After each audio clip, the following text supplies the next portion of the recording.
शाम के 5 बजने को है। दंगल में आप सभी का स्वागत है। मैं हूं आपके साथ चित्रा त्रिपाठी। अयोध्या में राम मंदिर चंदे से खरीदी गई जमीन की कीमत को लेकर हो रहे हंगामे ने आज और ज्यादा तूल पकड़ लिया है। आज तक के साथ खास इंटरव्यू में समाजवादी पार्टी के अध्यक्ष अखिलेश यादव ने कहा है कि पूरे मामले की जांच हो और जांच होने तक मंदिर ट्रस्ट के सदस्यों को इस्तीफा दे देना चाहिए। उधर 9 गुना कीमत पर जमीन खरीद को लेकर मंदिर ट्रस्ट की सफाई है कि उसने असल में बाजार भाव से कम में जमीन खरीदी है। ट्रस्ट का कहना है कि 2011 से उसी जमीन का सौदा कई पार्टियों के बीच हुआ है। इन सब के बीच वीएचपी ने संकेत दिया है कि इस मामले को लेकर आम आदमी पार्टी के नेता संजय सिंह और अन्य पर मानहानि का केस किया जा सकता है। इसीलिए आज अयोध्या जमीन सौदे को लेकर उठ रहे हंगामे पर दंगल की बहस करेंगे। कई खास मेहमान हमारे साथ जुड़ने वाले हैं, लेकिन उसके पहले ये रिपोर्ट देखिए।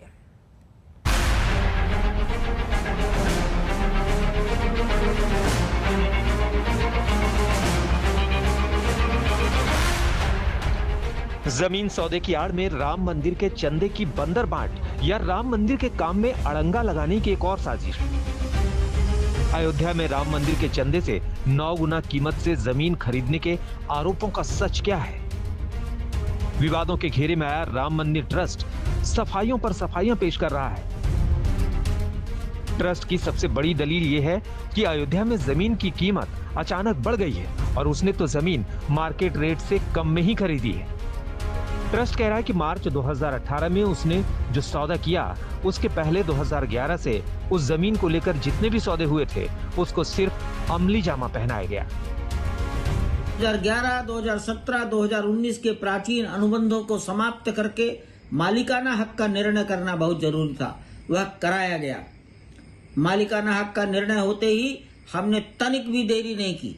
तत्काल तत्परता और पारदर्शिता के साथ संपूर्ण भूमि का एग्रीमेंट करा लिया।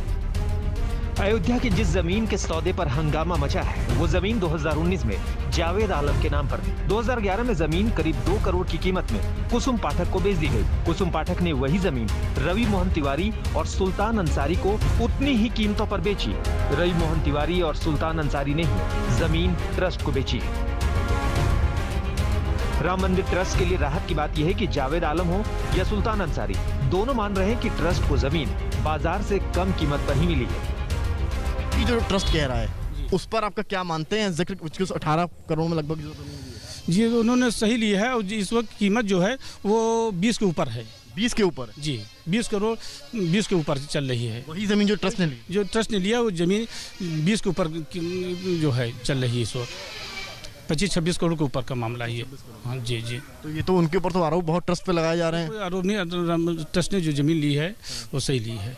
अगर देखा जाए तो आज के जो समय है, आज का जो राम मंदिर के 1 किलोमीटर के दायरे में जो भी जमीनें हैं, आज अगर उसका देखा जाए तो 25 से 30 लाख रुपया पर बिस्वा है लगभग।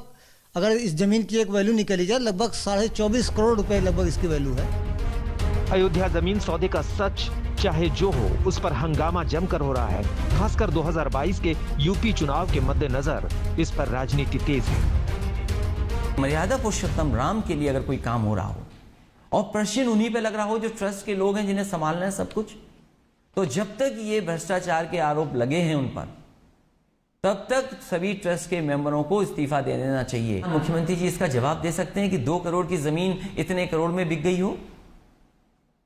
केवल कुछ सेकंड में इतने पैसे बढ़ जाएं किसी जमीन को? क्या मुख्यमंत्री जी के पास इसका जवाब है? पहले श्री अखिलेश यादव जी और उनकी पार्टी इस बात का जवाब दे कि अयोध्या में निहत्थे राम भक्तों पर गोली क्यों चलाई, अयोध्या में राम भक्तों के खून से होली क्यों खेली, और उनको यह सवाल करने का नैतिक अधिकार नहीं है। कोई घोटाला नहीं हुआ है। देश के राम भक्तों का भरोसा और विश्वास श्री राम जन्मभूमि तीर्थ क्षेत्र ट्रस्ट के प्रति था, है और आगे भी रहेगा।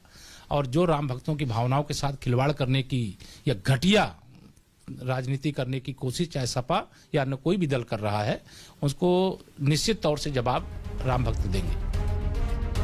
इस बीच जमीन सौदे पर हो रहे हंगामे के बाद वीएचपी ने मानहानि का मुकदमा दायर करने की चेतावनी भी दी है। हमने ट्रस्टियों को कहा है कि माफी पे मत छोड़ना, इसको इसकी परिणति तक पहुंचाना,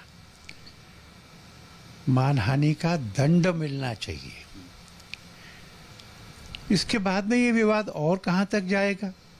ये निर्णय इन लोगों को करना है। राम मंदिर बीजेपी की राजनीति का संवेदनशील मुद्दा रहा है। ऐसे में जमीन सौदे के विवाद को लेकर उसकी नजर बनी हुई है। लखनऊ से कुमार अभिषेक और दिल्ली से अनीशा माथुर के साथ अशोक सिंघल, दिल्ली आज तक। राम का नाम बदनाम मत करो, इस मुद्दे को